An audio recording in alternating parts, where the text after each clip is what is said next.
ማሻማ ሁኔታ የትግራይ ወንበዴዎችና የኤርትራ ወንበዴዎች ባቋቋሙ ባካሄዱት ያለፈው ጉባኤያቸው አጥፍቶ መጥፋት ነው ብለዋል። ይጥፉ ወይስ እንጥፋ ነው ጥያቄው ለዚህ ህዝብና ለዚህ ፓርቲ የሚያቀርበው። ይሄ አደገኛ ፎርስ ነው፣ በፍጥነት መጥፋት አለበት ጓዶች።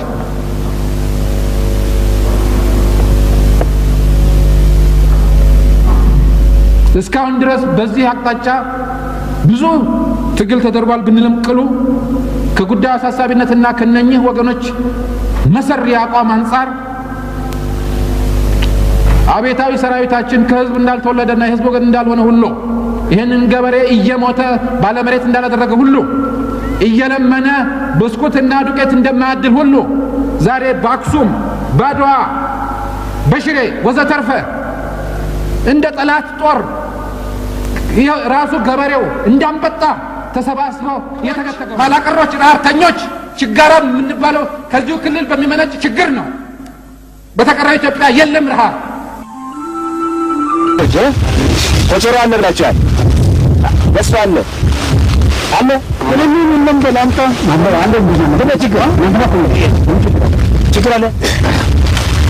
አንድ ጥያቄ ብቻ አጭር ነው የምፈልገው። አይ ችግርም የለንም ደግሞ የትናንትናው ከሸለቃችን ላይ የሚመጣው ግን ሱካርም የኛ መጠማው ይላል ስልጠናችን ዛሬ አራቀም ተሰነ ቀናት አዎ ወርበርቱ እሺ በሳምንት አጥቀን መጣናቸው አለ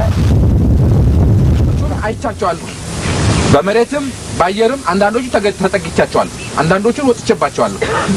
እዛ ላይ ይዛችሁ የወጣችሁት መድፍና ታንክና ምናምን በአንድ አጋጣሚና ሁኔታ ወይ ቀን ወይ ሌሊት ጠላት ሲያጠቃጥላችሁት ነው የምትመለሱት። ስለዚህ ፓርቲያችንና መንግስታችን ሁለታችሁንም ነው የሚያስታጥቀው። ይሄን ታውቁ የለም? አብዮቱ ሲጀመር ሻዕቢያ የሻምበል አቋም ነበራት እና የመቶ ተራ ድብልቅልቅ ያለ መሳሪያ ይዛ ስታበቃ ነበር ወራ የምታራምደው።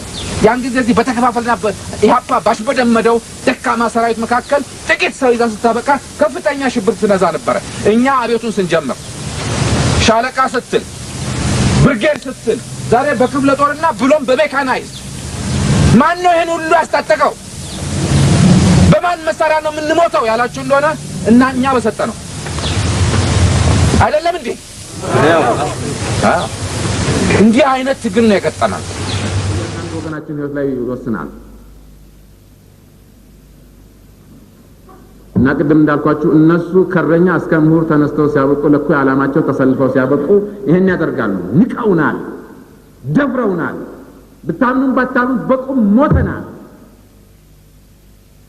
ውይይት ነው ሰላማዊ ሰልፍ ነው ወይንስ እንደ ወያኔ ወጣቶች ታጥቃችሁ ወያኔ ከደቡብ ወሎና ከሰሜን ሸዋ እንዳይወጣ አድርገን አይቀጥቁጥ አቀጠን ለሚቀጥለው ትውልድ ትምህርት ሰጥተን እንደገና ለምሳሌ እንማር እንችላለን።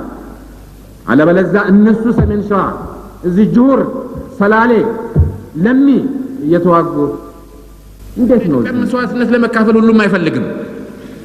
እንዳላችሁት የደሃ ገበሬ ልጅ ብቻ ነው እየታነቀ የሚጋፈጠው። ወታደሩን በህን ያህል መጠን እናጠናክረው እና በአስቸኳይ እንድረስ ይሄ ቀዳዳ ሳይከፈት ወይም ያ የሚለውን ነገር በአደባባይ እንበይናለን፣ በህግ እናወጣለን፣ በይሁንታ እንቀበላለን። በተግባር ሲሞከር ብንጮህ ቀርቶ እኮ ቂጡን ብንወጋው እኮ የሚንቀሳቀሰው እኮ እየጠፋ ነው እኮ።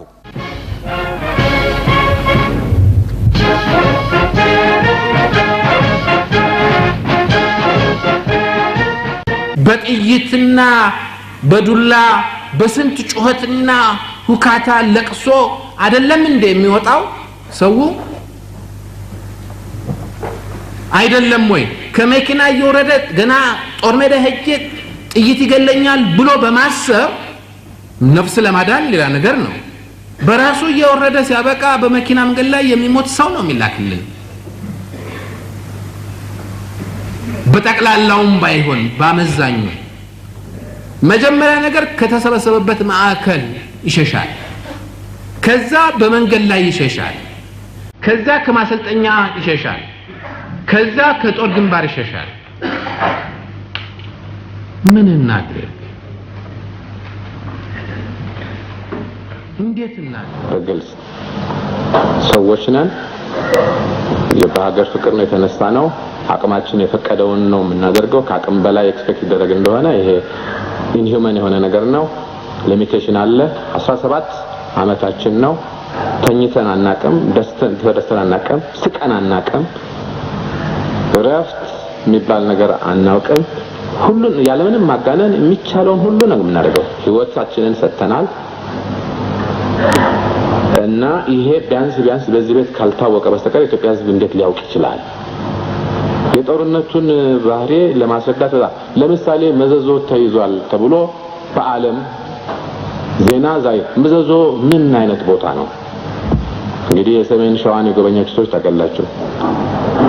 በጠቅላላ 17 ዓመት የተለያዩ ካርታ ንድፎች ላይ ያሉ ኮረብታዎች የኛ አንድ ሻምበል ይዛል ወይ በሌላው ጊዜ ገፍቶ የወንበዴ ቃኝ ይዛል፣ አንድ የኛ ክፍለ ጦር ያንን ይዛል። እንደዚህ የተደረገ ነው። በዚህ ባለንበት ቴሪቶሪ ውስጥ ጦርነቱ ለረጅም ጊዜ ተካሄደው። ሰላ ድንጋይ ምንድነው? ከተማ ነው? ሜዳ ነው? ገደል ነው? ውሃ ነው? ቋጥኝ ነው? ምንድነው?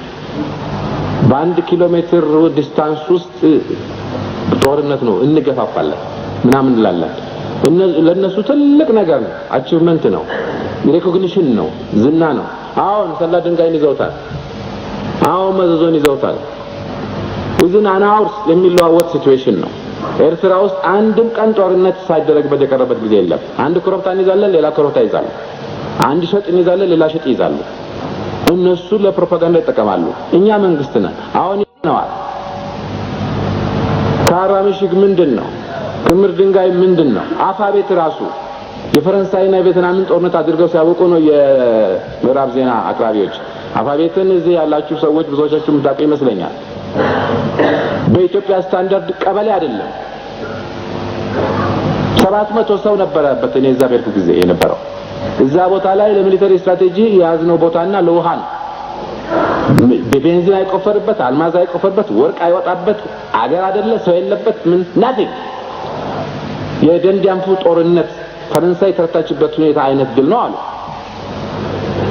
እና ሌላም ነገር ስላለ በጦርነቱ ባህሪ ውስጥ በሰዓትና በደቂቃ በሚለወጡ ነገር ውስጥ ወንበዴ የሚለውን ነገር ሁሉ አብረን ስናበቃ እሱ ይናገራል፣ አልተነገረም። ስለዚህ የኢትዮጵያ ሚዲያ ውሸታም ነው። እንደዚህ ከተወሰደ ምን አይነት ፕሮፓጋንዳ እንደምንነዛ ሰው እንደውም ይሄ ሆነ ገና ያልሆነውን ነገር ተሰበረ ሲሉ ሞተ እያለ ሲያበቃ ቅድም እንደተናገረ ይቅርታ ይደረግልኝ አዲስ የኢትዮጵያ ባህል ነው። በፍጹም ይሆናል ብለን ማንገምተው ነገር ነው። ሱሪውን ያወለቃል ደግሞ የተያዘል ቡታንታው ማውለቁ ነው። ህይወት መጥፋትና ከኑሮ መፈናቀል ያስከተለ ሁኔታ እንዲለወጥ በልዩ መልክ ጥረት ሲደረግ ቆይቷል። ሆኖም ችግሩ አልተቃለለም። ይልቁንም ወደ ባሰ ደረጃ እየተሸጋገረ በመሄድ ላይ ይገኛል። ስለዚህ ደም መፋሰስ እንዲቆምና ሰላምም እንዲሰፍን በልዩ ወገኖች የአገሪቱ ፕሬዝዳንት ከስልጣን መውረዳቸው እንደሚበጅ ታመነበት ስለሆነ ይህንኑ በማመዛዘን ፕሬዝዳንት መንግስቱ ኃይለማርያም በዛሬው ዕለት ከስልጣን ወርደው ከኢትዮጵያ ውጪ ሄደዋል። ፕሬዝዳንቱ ከስልጣን በመውረድ አገር ለቀው በመሄዳቸው የሪፑብሊኩ ምክትል ፕሬዝዳንት ሌፍተናንት ጀነራል ተስፋዬ ገብረኪዳን ተክተው ይሰራል።